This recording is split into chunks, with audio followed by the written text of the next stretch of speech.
할렐루야. 오늘도 좋은 날 되시기를 바랍니다. 오늘은 룻기 3장 14절로 4장 6절의 말씀을 중심으로 해서 재난 상황에서의 공동체 책임이라고 하는 제목으로 함께 은혜를 나누고자 합니다. 오늘 우리에게 주시는 하나님의 말씀은 룻기 3장 14절로 4장 6절의 말씀에서 3장 14절로 18절까지의 말씀을 봉독하겠습니다. 룻이 새벽까지 그의 발치에 누웠다가 사람이 서로 알아보기 어려울 때에 일어났으니 보아스가 말하기를 여인이 타작마당에 들어온 것을 사람이 알지 못하여야 할 것이라 하였음이라. 보아스가 이르되 내 겉옷을 가져다가 그것을 펴서 잡으라 하매 그것을 펴서 잡으니 보리를 6번 되어 룻에게 지워주고 성읍으로 들어가니라. 룻이 시어머니에게 가니 그가 이르되 내 딸아 어떻게 되었느냐 하니 룻이 그 사람이 자기의 행한 것을 다 알리고 이르되 그가 내게 이 보리를 6번 되어주며 이르기를 빈손으로 내 시어머니에게로 가지 말라 하더이다 하니라. 이에 시어머니가 이르되 내 딸아 이 사건이 어떻게 될지 알기까지 앉아 있으라. 그 사람이 오늘 이 일을 성취하기 전에는 쉬지 아니하리라 하니라. 아멘. 우리의 일상생활 속에서 공동체는 굉장히 중요한 역할을 합니다. 각 개인이 공동체를 이루고 공동체를 만들어 가지만 공동체가 각 개인에게 영향을 미치고 또한 그 공동체가 가지고 있는 문화와 전통이 각 개인을 만들어 가기 때문에 그렇습니다. 이것은 마치 사람이 책을 만들지만 책을 읽는 독자를 책이 만들어가는 것하고 똑같은 것이라고 이야기할 수 있겠습니다. 삶의 일상 속에서도 공동체가 참 중요하지만 재난 상황에서는 더욱 그렇습니다. 지난 2년여의 코로나19로 인한 재난 상황은 우리에게 있어서 공동체의 역할이 그리고 책임이 얼마나 중요한지를 다시 한번 각성하게 만드는 그런 기회가 되지 않을까 싶습니다. 재난 상황에 직면한 이들을 위한 공동체의 책임, 우리가 오늘 본문의 말씀을 통해서 깊이 묵상해 보아야 하겠습니다. 특별히 교회의 역할도 결코 작지 않습니다.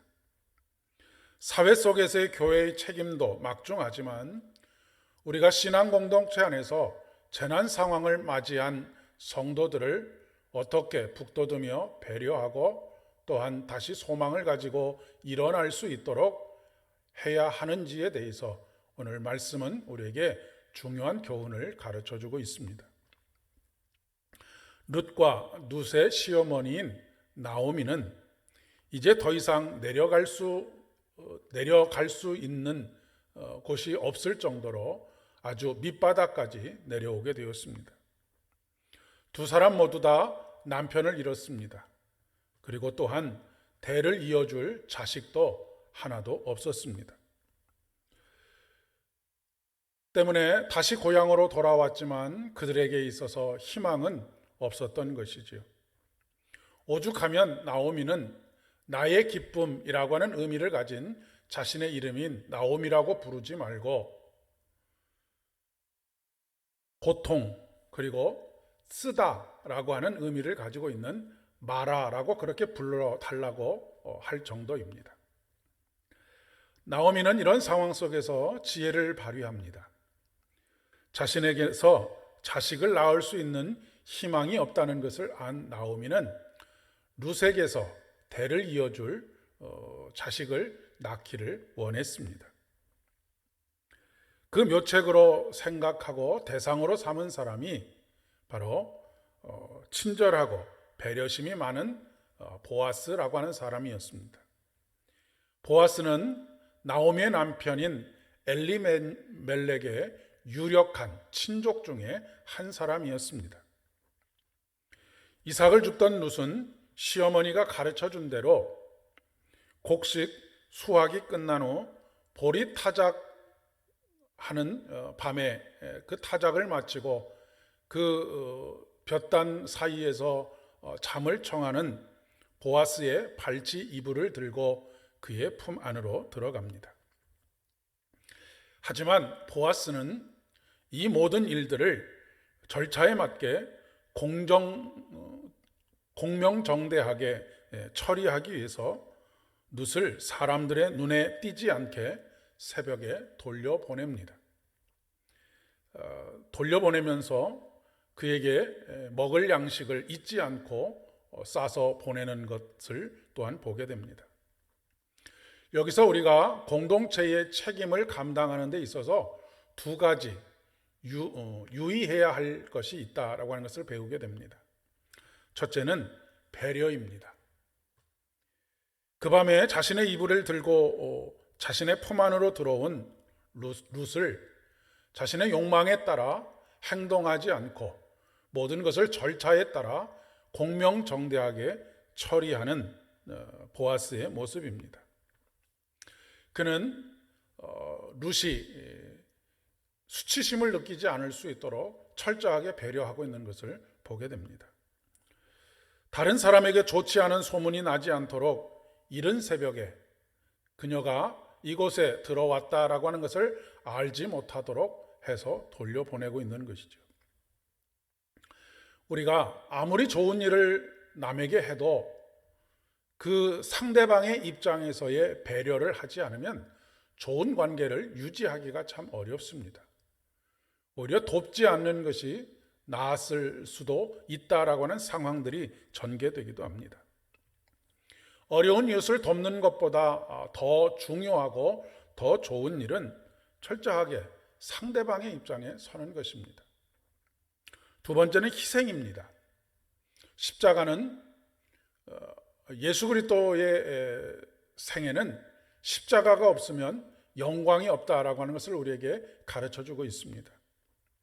공동체 안에서도 공동체의 구성원으로서의 책임을 지지 않고 회피하는 사람들이 적지 않습니다. 못 본 척하는 경우도 있고 때로는 무시하는 경우들도 있습니다.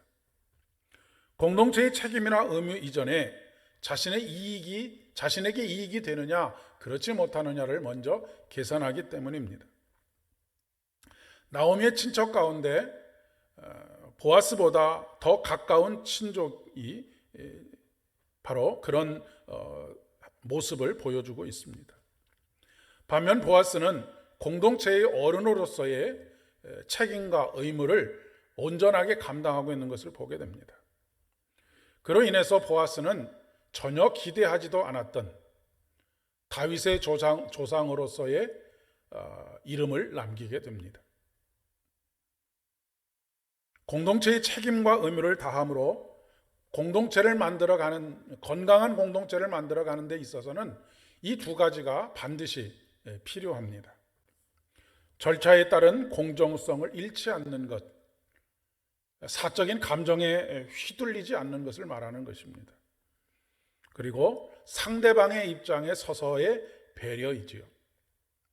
교회가 사회 속에서 역할을 할 때에도 이와 같은 점에 있어서 반드시 유의를 해야 합니다. 우리가 신앙 공동체 안에서도 더 마찬가지지요. 가까운 사람일수록 더 배려하고 가까운 사람일수록 무엇인가에 치우치지 않고 이익에 따라 움직이지 않는 것이 중요합니다. 아프리카 격언 중에 아이 하나를 키우기 위해서는 마을 전체가 필요하다라고 하는 말이 있습니다. 그렇습니다. 하나님께서 우리로 하여금 신앙 공동체로 모이도록 하신 이유는 바로 이러한 데에 있습니다. 오늘도 건강한 공동체를 만들어가는 가운데 하나님의 크신 은혜를 함께 누리는 우리 모두가 될 수 있기를 진심으로 소망합니다. 기도하겠습니다. 하나님 아버지, 은혜를 진심으로 감사합니다. 우리를 신앙의 공동체로 묶어주시고 그 안에서 자라갈 수 있도록 도와주신 것 참 감사합니다. 우리 공동체가 건강한 공동체가 되어서 서로를 배려하며 그러면서도 감정에 치우치지 않는 그런 아름답고 건강한 공동체 만들어갈 수 있도록 도와주시옵소서. 예수님의 이름으로 기도드립니다. 아멘. 오늘도 평안한 하루 되시기를 바랍니다.